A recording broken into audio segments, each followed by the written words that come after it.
তাকিয়ে দেখো হে যুবক, আমেরিকা ইসরায়েলের দিকে। আমেরিকা ইসরায়েল চীনের কোনো ক্রিকেট টিম নাই, তারা তোমাদের মতো পাগল নয়। তারা পড়াশোনা করে অস্ত্র বানিয়ে আবিষ্কার করে অপেক্ষায় আছে। তোমাকে খেলায় মত্ত রেখেছে, তোমাকে জুয়ায় মত্ত রেখেছে, একদিন তোমাকে কচু কাটা করে কাটবে এই অপেক্ষায় আছে যুবক। তোমার বুদ্ধি কম, তুমি বুঝতে পারো না। যাও তুমি পদ্মা সেতুতে গিয়ে দেখো, যারা আজ পদ্মায় ইঞ্জিনিয়ার, ম্যানেজার, ডিজাইনার সবাই চায়না, কোরিয়া থেকে ভাড়া করে আনা, আর মাথায় ইট পাটকেল নিয়ে পাইলের মধ্যে ফেলতেছে যে লেবার, ওই লেবার হচ্ছে বাঙালি, বাংলাদেশি। এত অধপতন কেন? এইভাবে যদি মদ, গাঞ্জা, ফেন্সিডিল আর অবৈধ সম্পর্ক নিয়ে ব্যস্ত থাকো যুবক, তাহলে চিরদিন লেবারিগিরি করেই খেতে হবে। অতএব এখনই সজাগ হতে হবে, আত্মমর্যাদাশীল হতে হবে, নিজেকে দাম দেওয়া শিখতে হবে।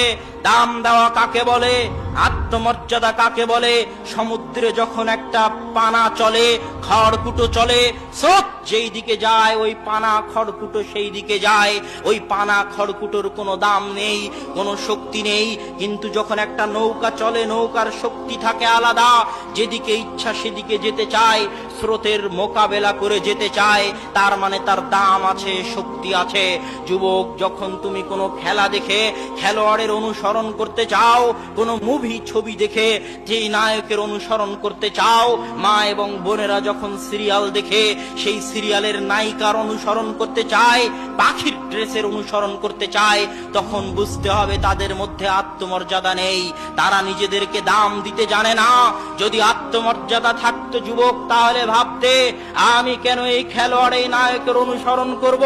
আমি তো এমন কাজ করব যেন একদিন এই খেলোয়াড়, এই নায়ক আমার রাসূল মুহাম্মদ সাল্লাল্লাহু আলাইহি ওয়াসাল্লামের অনুসরণ করে।